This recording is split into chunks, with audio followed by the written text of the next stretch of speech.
Hep. Aujourd'hui, on est là pour la critique de deux films d'horreur ou de thriller. Vous devez connaître, c'est donc Sans un bruit et Halloween de 2018. Donc pour commencer avec Sans un bruit, un film qui est au final tout l'inverse de ce qu'a pu être Bird Box. Parce que là où dans Sans un bruit, il faut absolument regarder mais ne pas parler, dans Bird Box, c'est exactement l'inverse. Il faut pas regarder mais parler pour savoir où on se trouve. Mais si je devais en préférer un des deux, parce que vraiment, ces films sont un peu semblables. Un film où il faudrait que tu sois muet ou sourd, et l'autre où il faudrait que tu sois aveugle. Enfin, je veux dire, c'est un peu la même thématique. Et si je devrais en préférer un des deux, je pense que ce serait Sans un bruit. Pourquoi Sans un bruit? Parce qu'il y a vraiment des situations qui sont super bien trouvées, elles sont hyper stressantes. Là où dans Bird Box, c'est pas vraiment des situations stressantes, mais c'est le fait qu'il soit enfermé, qu'il soit seul et tout qui est super bien. Par contre, j'ai pas aimé la toute fin du film, donc Sans un bruit.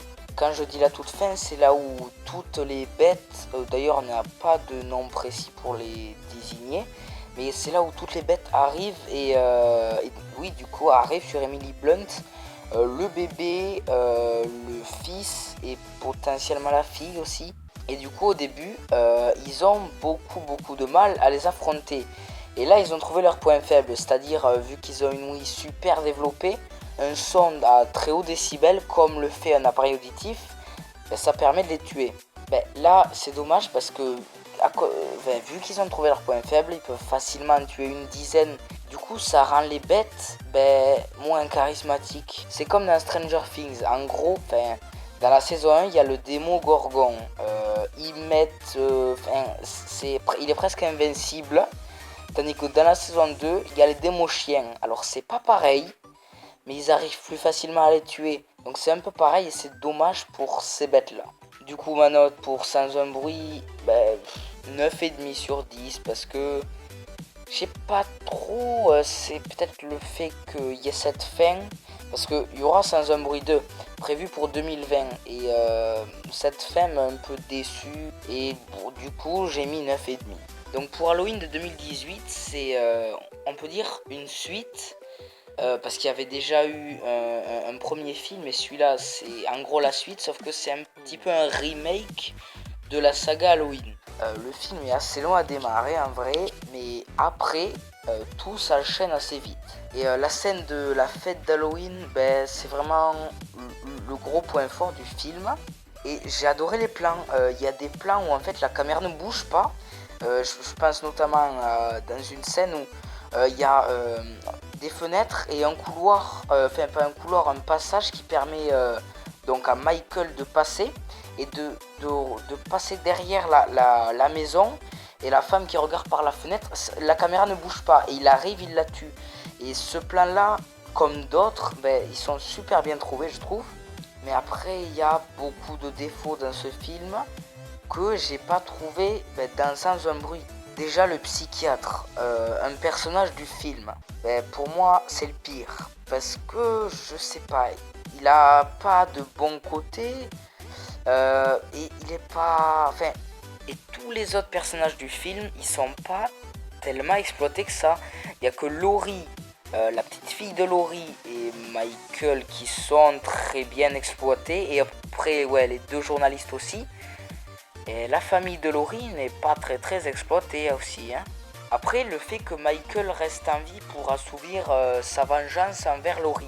Bon, c'est un peu gros parce que il se prend quand même une balle dans la tête et il résiste. À un moment, oui, tu peux survivre grâce à des motivations, mais je veux dire, si tu reçois une balle à la tête, t'es un petit peu mort. Ça, c'est pas mal. Le seul problème, c'est qu'en gros, les deux se cherchent. En fait, même s'ils risquent de te tuer, c'est un peu comme s'ils jouaient au chat et la souris. Enfin, je sais pas trop comment l'expliquer et c'est vraiment dommage parce que Michael et le film, si on prend ça en compte, qu'il joue au chat et la souris en gros, c'est vraiment dommage et le film, je le vois pas pareil. Du coup, je mettrais 7,5 ou 8 sur 10 parce que quand même, c'est très bien. Et en ce moment, c'est vrai que je me mets à regarder pas mal de films d'horreur. Alors, pas forcément d'horreur, mais de thriller. Donc j'ai regardé Sans un bruit, Halloween. Là, Stranger Prey at Night, c'est en gros le pitch, une famille de 3 personnes je crois qui sont enfermées dans une maison et il y a 3 psychopathes qui... En fait la famille est le jouet de ces 3 psychopathes, ça me donne très envie de le voir. Tout à l'heure j'ai regardé Saw 2 et j'ai le 3 et le 4 en DVD, du coup je vais les regarder et le 2, je pense pas faire une vidéo dessus mais il était super.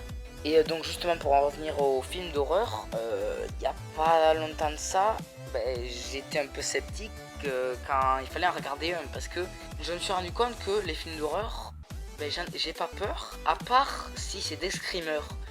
La seule chose qui me fait peur en fait dans les films d'horreur c'est les screamers. Parce qu'après les personnes qui meurent, que ce soit gore ou pas, ça me fait rien. Et j'avais déjà écouté quelqu'un qui disait que les meilleurs films d'horreur c'est donc comme par exemple Halloween où tu te dis ça pourrait arriver. Parce que ces films là ils frôlent la réalité. Enfin pas un psychopathe mais un meurtrier comme Michael pourrait très bien exister. Tandis que Annabelle, ça s'éloigne beaucoup du réalisme.